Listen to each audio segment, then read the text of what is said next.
पंजाचे आणि 70 वर्षे निवडून दिले.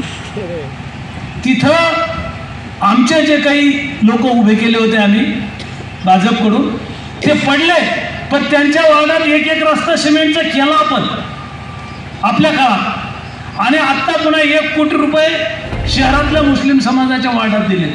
त्याच्यामुळं आम्ही जातपात पाहत नाही.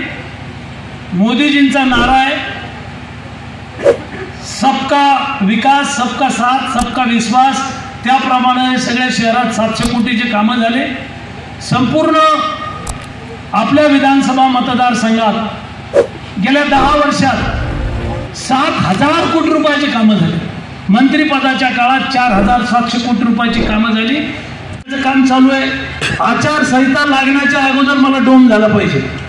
त्याला नाव द्यायचं आहे माजी राष्ट्रपती अब्दुल कलाम सभागृह. क्या बात है, क्या बात है. आचारसंहितेच्या आत शास्त्रज्ञ असणारे, जगामध्ये भारताचं नाव करणारे, अणुबॉम्ब तयार करणारे, अणुचाचण्या घेणारे शास्त्रज्ञ, ते मुस्लिम असले तरी अटल बिहारी वाजपेयी यांनी त्यांना भारताचं राष्ट्रपती बनवलं आणि त्यांच्या नावानं आपण आता 1 कोटी रुपयाचा हा सभागृह हॉल बांधतोय.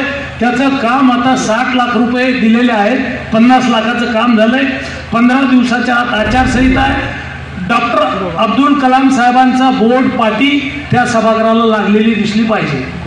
म्हणजे पंतप्रधान, माजी पंतप्रधान अटल बिहारी वाजपेयी भारतरत्न यांच्या नावानं नाट्यगृह 17 कोटीचं आणि 1 कोटी रुपयाचं सभागृह, माजी राष्ट्रपती आणि भारतरत्न अब्दुल कलाम साहेबांच्या नावानं स्टीलची पाटी लावून ते सभागृह करायचं आहे.